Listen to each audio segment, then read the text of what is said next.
And I want you to take a look at this. The Baton Rouge killer, Gavin Long, tweeting this on July 10th, quote, "Yes, the government is a hate group.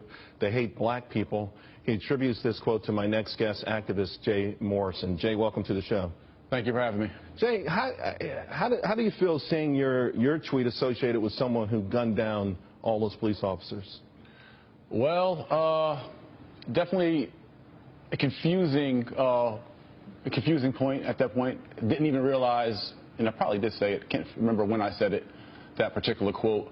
But, you know, there's plenty of tweets that he tweeted. There's plenty of information out there online, and it is what it is. Well, when you say it is what it is, do you feel any not accountability for their deaths, but when you start saying that the government is a hate group and they hate black people, do you honestly believe the U.S. government, this current U.S. government hates black people? Well, the current U.S. government system is of the same system and same structure that it's always been, and it's, we can call it mislike, we can call it antipathy.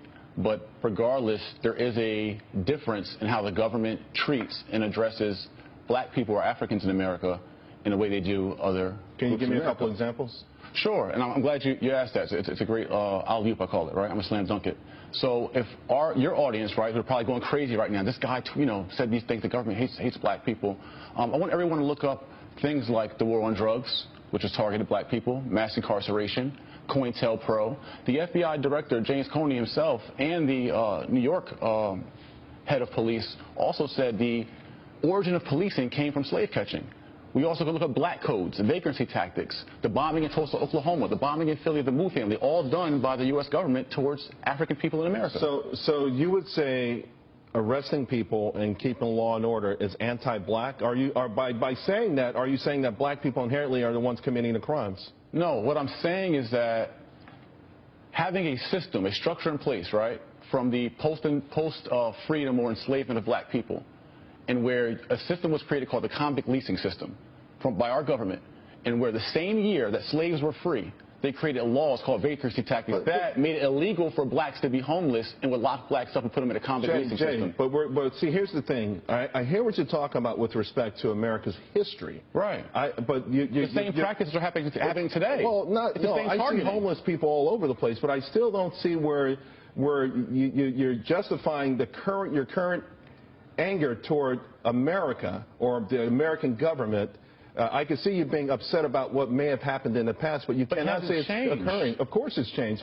The fact that you're in this studio right now talking the way you are is the best proof in the world that it's changed. The fact that the 13th Amendment still says slavery was abolished except you commit a crime says that things are still the same. And when you have inmates working in prison, majority of whom are Africans in America, who are making 20 and 30 cents a day. Jay, why are the majority of people in prison of African descent?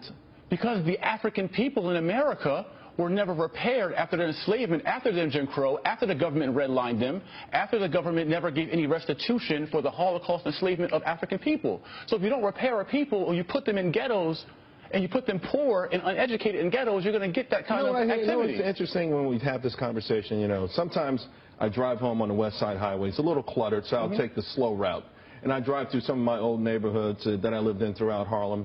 And I see them now, and they're becoming what they call gentrified. So it's the same neighborhood, the same buildings, but less graffiti, less garbage on the street. Correct. So what makes a ghetto? Not the buildings, not the neighborhood, right? Correct. Right. So the way people treat the buildings in the neighborhood makes it a ghetto. Who can you blame that on other than the person in the mirror? There's two accountabilities. There is self-accountability for Africans in America, that we have to repair ourselves because of the trauma that we suffered. But I liken it to if you take someone who was kidnapped, right, or a woman or man who was molested for several years, and then they're pushed out of the house that they were molested in, and then they go out in the streets and they're promiscuous. You blame them for being promiscuous, but you don't blame the person who caused the trauma. Yeah, it's a stretch. See, it's not a stretch. It's a stretch. Was there or was there not? So if there was never trauma for this kind of treatment, right? I'm talking about the human rights violations of Africans. We're talking about the individual, not the history. You know, one thing, I got to tell you something. They come together, King.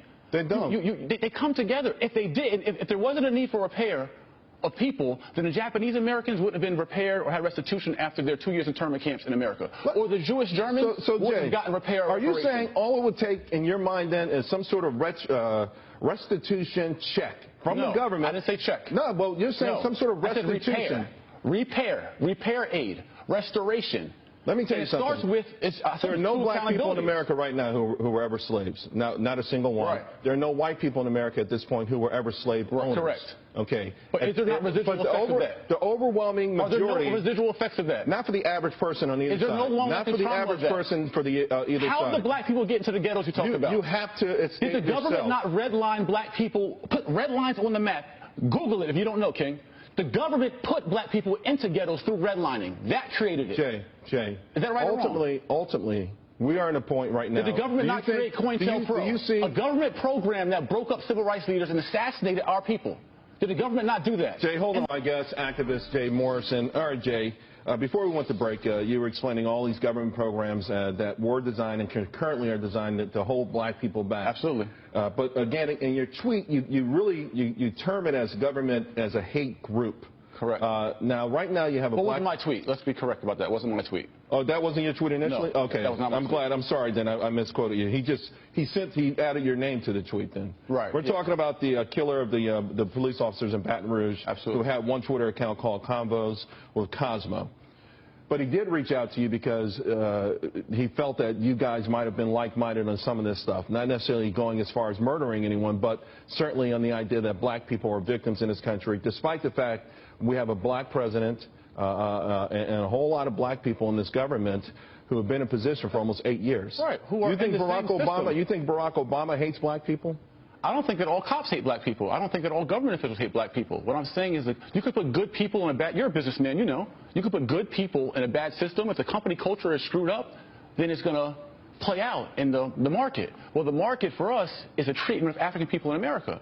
And it's proven by, Jane Elliott said it best. You can ask a room full of European Americans, white people, and ask them, would you trade places with the treatment of African American?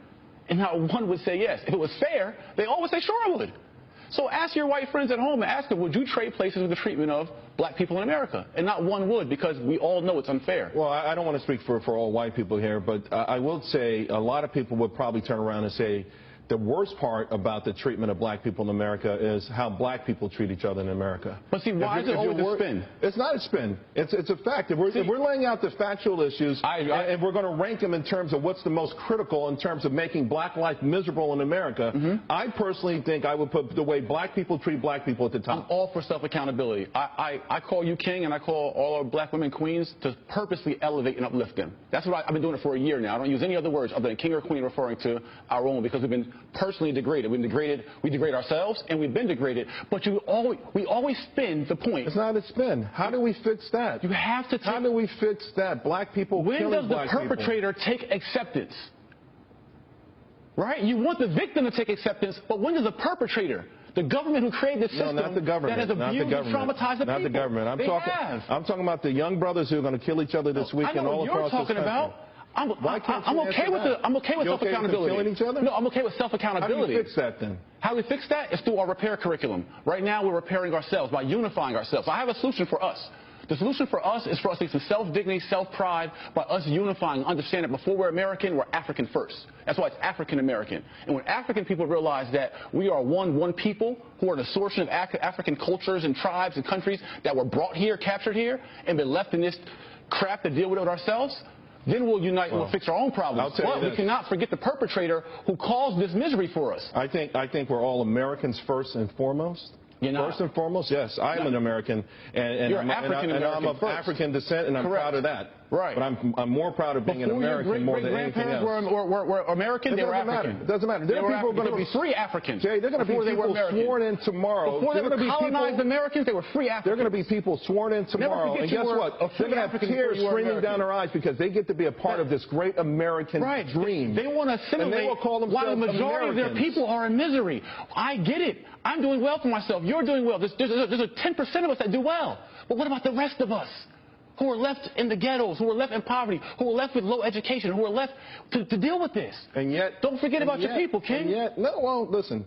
By saying being honest, who caused this misery for your people? Who caused this misery for your people? I know what system did. The misery I've seen in my own life, most of it against black people, have been at the hands of other. And what's the other? The murders I've seen. The stabbings I've seen. Who put them in that condition? The harm I've seen. Who put them in that condition? Who broke them down that way? Okay, that's what I've seen. Who degraded them that way? Who demoralized them that way? Ultimately, Jay. Who dehumanized them that way? Where did they get that condition from, King? Jay, Where's ultimately, it's not going to wash. It doesn't wash now. What's the root of black people being in the condition they are? Before I let you go, stop talking about the leaves. What's the root? Do you condemn what happened in Baton Rouge?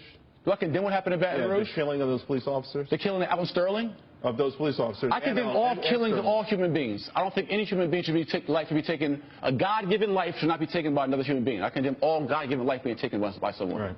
Absolutely. Right, we're going to have to leave it there. Hopefully we can have this conversation again sometime in the near future. Never forget the root of our problem. All right, Jay. Thank you.